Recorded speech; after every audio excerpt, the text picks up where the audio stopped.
G'day, Steve Morgan here. It's Friday. You know what that means. Tackle Fridays number 19 today. And we've just come out of a really, really busy couple of week period. Last Tackle Fridays was all about the upcoming Queensland Open. Great event. I had Slady with me then. And both Slady and I managed a top 10. I got one of these little babies there. Fifth.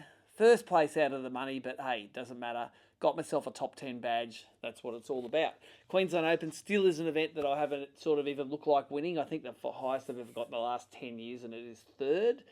So I'm pretty happy with fifth. That's decent for me on my local waterways. The highlights are all up, and of course the Queensland Open, two different venues. Day one we fished the Gold Coast, and it was a real crab and crank fest. I focused most of my time fishing around the Bundle Bridge up the Nerang River.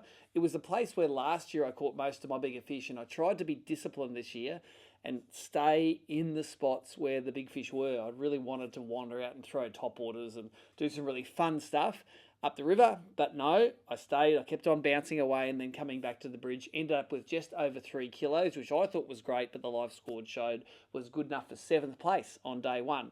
Most of the damage done on the little cranker crab. There was a few cutaways here with some of the highlights footage from it, but the little green, heavy and light cranker crabs got the job done there. And cranking the pontoons, it was all about the zip bait Campson Junior, detuning them, something I've learned off the other Queensland guys that fish up here. They detune them to run underneath and then up under and hit the pontoon and trigger those bites. So I used the Campson Juniors for a while, and when I lost that, it was onto the Eco Gear SX40. So that little fella there is pretty ubiquitous across the country, catches fish all over the joint.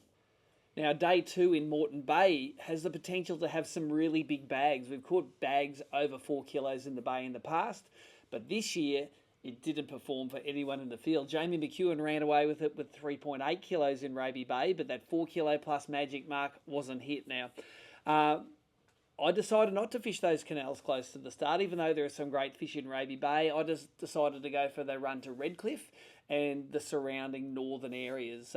Done well in there in the past myself, but I really like getting away from the rest of the field and maybe finding some fish where I can take advantage and maybe jump a few places. Did jump a couple of places. Started off on the Hornybrook Bridge, caught a pretty easy limit on both crankbaits and crabs. The atomic cranks and the green cranker crabs did the job again. I went to North Reef on Redcliffe, which was like the money spot, and it was no good. The water was a bit dirty. It was a bit rough. I saw Blake up there. I looked on the scoreboard. Blake hadn't even caught any fish, so it's like, I'm not going to spend 2 hours here. I spent like 10 minutes there, and I got out of there. Caught some good fish after that on moored boats. Tried to expand the moored boat pattern. It didn't work. Ended up going back to the mouth of the Brisbane River, fishing some old spots there, and got a couple of really good upgrades right at the end. So, yeah, ended up in fifth with that 5th place badge and was pretty happy with that. But the Samaki Queensland Open, of course, I got to fish with some of those lone Samaki Zing Extreme V3 rods that Josh gave us a couple of weeks ago in the ABT live show. So I've taken them for a loan, and I added them to the Samaki C12, to the 7-footer that I used last year. That was rigged up for topwater. Caught a couple of topwater fish on practice morning, but not during the tournament. It didn't play. The bay didn't really fish like it normally fished. It was not in its winter pattern, not in its summer pattern. It was sort of in between. It was hard, and that's what the Open should be. But the Zing Extremes, I had 4 of those. 2 of them were in that sort of 7-foot class.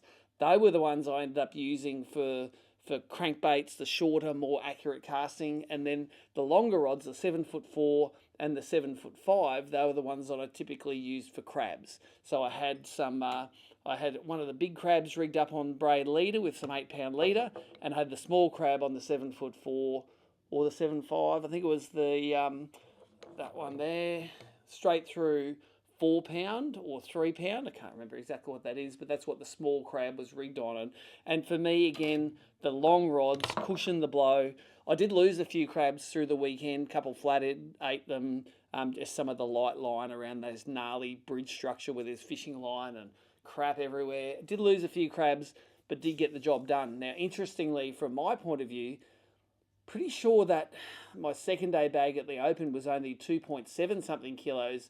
It's the first time this year I've weighed under 3 kilos for a day, and that's sort of to be expected maybe in Queensland. But when I was adding my results to my spreadsheets that I like to keep, I found that, yeah, that's my first sub 3 kilo bag this year. But interestingly, it took me from 7th up to 5th. Good thing about the Samaki rods there, I think they're between $200 and $300. Nice and light in the hand. Tackle Fridays next week, if we get it done, will be over in the Blackwood River in Western Australia. I'm going over there to check out the Blackwood River ABT Bream event, and it's going to be interesting there. I'm going to have to pick out my 2-piece rods to pull apart, put in a rod tube, and take over there with some minimalist tackle. And thank you very much to Craig Doherty, who's lending me his boat there. He's my guaranteed non-boater entry. We're going to go and give it a crack. I have fished the Blackwood River before, maybe, I don't know, 6 or 7 years ago, probably fished that.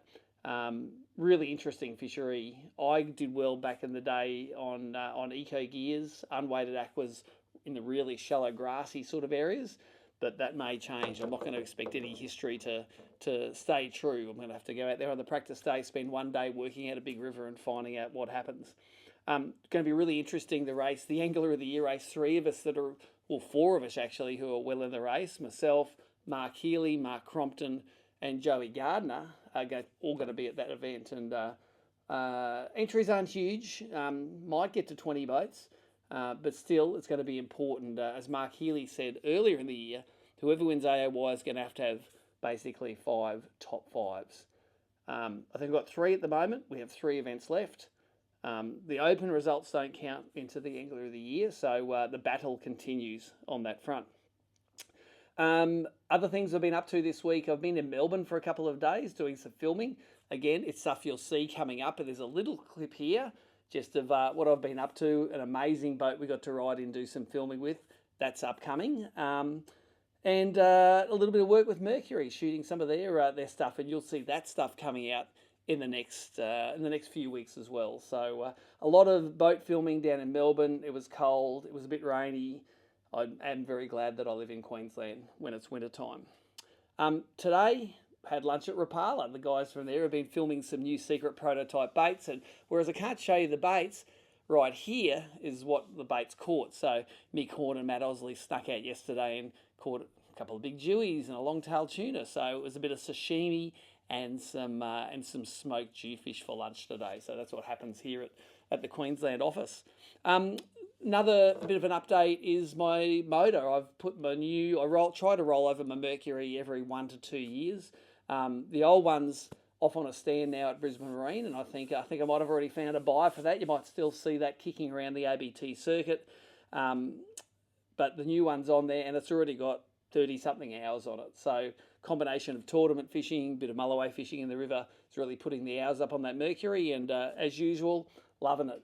During the break-in, they say don't keep the revs the same level. It's like if you drive a hot foot boat, it's impossible to keep revs the same level, and just don't drive it too hard. Anyone knows me, don't drive them too hard anyway. So the motor's on. The boat will get put away though for the WA event. I'm going to borrow Craig's boat over there, and we got another busy couple of weeks coming up. So nothing revolutionary, but that's what's happening in the office here at ABT and Fishing Monthly this Friday.